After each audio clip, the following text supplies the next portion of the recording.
Hello guys, welcome back. कैसे हो आप सब दोस्तों। आज की वीडियो का टॉपिक बहुत इंपॉर्टेंट होने वाला है क्योंकि आज की इस वीडियो के अंदर मैं आपको बताऊंगा कि आपने अपना नाम किस तरीके से सिस में से रिमूव करवाना है, यानी कि शिंजन इन्फॉर्मेशन सिस्टम में से।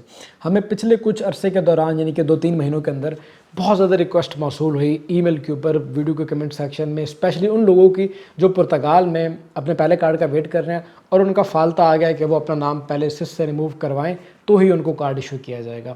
हमें जिन 2 कंट्रीज़ की क्वारीज मौसूल हुई ज़्यादा वो ऑस्ट्रिया और हंगरी है, लेकिन आज की मेरी ये जो वीडियो है ये ओवरऑल पूरे शिंजन कंट्रीज़ जितने भी हैं वो तमाम के अंदर जो किसी भी कंट्री के अंदर अगर आपका नाम आ जाता है तो उसको आप कैसे रिमूव करवा सकते हैं, तमाम कंट्रीज़ के हवाले से आपको बताऊंगा। लेकिन स्पेशली ऑफ कोर्स हंगरी और ऑस्ट्रिया का मैं आपको एक्स्ट्रा बताऊंगा कि इन दोनों कंट्रीज़ का क्या तरीकाकार है। अब 2 तरीके हैं गाइस आईएमओ को कन्विंस करने के। 2 तरीके हैं। पहला तो ये तरीका है कि आप अपना नाम शिंजन इन्फॉर्मेशन सिस्टम से रिमूव करवाएं। जो दूसरा तरीका है वो वीडियो के आखिर में आपको बताऊंगा कि दूसरा क्या तरीका है, आईएमओ को कैसे आप कन्विंस कर सकते हैं कि वो आपको कार्ड इशू करे। अच्छा गाइज, अब शिंजन इन्फॉर्मेशन सिस्टम है क्या, पहले तो मैं आपको ये बता दूं, काफ़ी सारे लोगों को ये भी नहीं पता होगा, और क्यों आपका नाम इसमें डाला जाता है। गाइज, शिंजन इन्फॉर्मेशन सिस्टम पूरे शिंजन कंट्रीज़ का एक टुगेदर सिस्टम है जिसके अंदर उन लोगों का नाम डाला जाता है जो शिंजन के किसी भी एरिया में कोई क्राइम कमिट करते हैं या इलीगल बॉर्डर क्रॉसिंग करते हैं या कोई ऐसा क्राइम कमिट करते हैं जिसकी वजह से वहाँ पे मुकामी जो शहरी हैं उनके लिए वो ख़तरे का बायस बनते हैं। और इसके अलावा उन लोगों का नाम डाला जाता है जिन्होंने किसी न किसी कंट्री के अंदर वो रहते हैं और उन्होंने वहाँ पर अपने वीज़ा की एक्सटेंशन के लिए एप्लीकेशन डाल रखी थी, लेकिन वो अनफॉर्चुनेटली रिजेक्ट हो जाती है।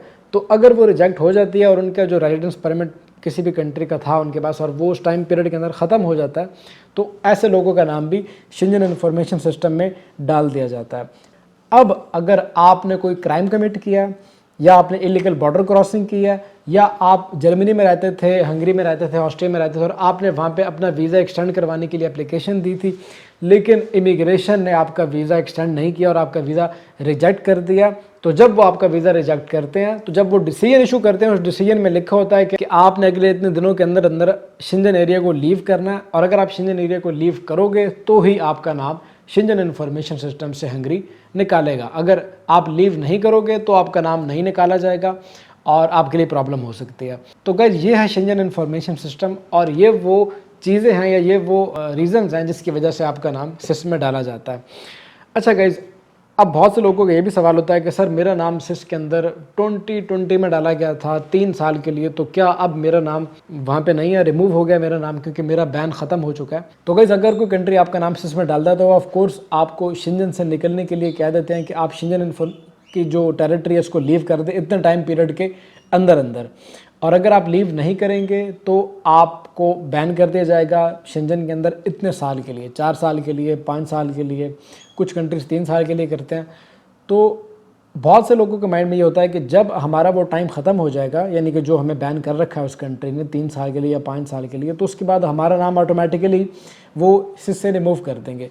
ऐसी कोई बात नहीं है गाइस। अगर हंगरी स्पेशली आपका नाम सिस में डालता है 5 साल के लिए या 3 साल के लिए, तो जब आपका वो 3 साल या 5 साल का टाइम पीरियड कंप्लीट होगा तो उसके बाद आपका नाम ऑटोमेटिकली नहीं निकाला जाएगा। हाँ, आपके ऊपर जो ट्रैवल बैन होगा वो हट जाएगा, लेकिन आपका नाम सिस में शो होगा। आपको स्पेशली रिक्वेस्ट डालनी होगी गवर्नमेंट को कि वो आपका ये नाम रिमूव करें। बहुत से लोगों को यही नहीं पता होता कि उनका नाम क्यों डाला गया है शिंजन इन्फॉर्मेशन सिस्टम के अंदर और क्या रीज़न लगाई गई है और किस चीज़ का उनको बैन किया गया है या कोई जुर्माना किया गया है। काफ़ी सारे लोगों को नहीं पता होता। अब बात कर लेते हैं गाइस कि किस तरीके से आप अपना नाम रिमूव कर सकते हैं शिंजन इन्फॉर्मेशन सिस्टम से। वैसे तो हर कंट्री का अपना प्रोसीजर होता है। इस वीडियो के डिस्क्रिप्शन में आपको एक लिंक मिल जाएगा और उस लिंक के ऊपर लिखा होगा रिमूवल, ठीक है। तो आपने उस लिंक पे क्लिक करना, वहाँ पे एक डॉक्यूमेंट आपको शो होगा, वो डॉक्यूमेंट आपने डाउनलोड करना और वो डॉक्यूमेंट आपने उस कंट्री की उस डिपार्टमेंट को भेजना होगा जिस कंट्री ने आपका नाम शिंजन इन्फॉर्मेशन सिस्टम में डाल रखा है। अगर हंगरी ने डाल रखा है तो फिर आपने इस दी गए एड्रेस के ऊपर आपने डॉक्यूमेंट भेजना है। अगर किसी और कंट्री ने डाल रखा है तो आपको उस अपने रेलिवेंट कंट्री के अकॉर्डिंग डिपार्टमेंट को सर्च करना होगा और उसके एड्रेस पे आपको ये डॉक्यूमेंट भेजना होगा। प्लस आपने लिखना होगा, जस्टिफाई करना होगा अपने केस को कि क्यों आप अपना नाम शिंजन इन्फॉर्मेशन सिस्टम से निकालना चाहते हो और आप क्यों समझ रहे हो कि आप इसके लिए एलिजिबल हो, कि आपका नाम क्यों निकाला जाए। तो आपने प्रॉपर एप्लीकेशन लिखनी है और ये फॉर्म फिल करके आपने उस एड्रेस पे भेज देना है। अब आ जाते हैं सबसे इम्पॉर्टेंट चीज़ के ऊपर जो कि मैंने आपको वीडियो के स्टार्ट में भी बताई थी कि दूसरा तरीका कौन सा है कि किस तरीके से आप आईएमओ को कन्विंस कर सकते हैं अगर आपका नाम सिस में आ चुका है ऑलरेडी। तो गाइज, अगर तो आपका फाल्ता आ रहा है पुर्तगाल में कि आपका नाम शेंजन इन्फॉर्मेशन सिस्टम में शो हो रहा है, तो आप पुलिस करैक्टर सर्टिफिकेट भी बनवा के आईएमओ को कन्विंस कर सकते हैं। आपको आईएमओ को रिक्वेस्ट डालनी होगी कि अगर हम आपको पुलिस करैक्टर सर्टिफिकेट इशू कर दें उस कंट्री का, तो क्या हमारा ये फाल्ता क्लियर हो जाएगा? तो फिर आप हमें रेजिडेंस कार्ड इशू कर देंगे। अगर आईएमओ एक्सेप्ट कर लेता है आपकी इस रिक्वेस्ट को, तो फिर आप उस कंट्री का पुलिस करैक्टर सर्टिफिकेट बनवा सकते हो।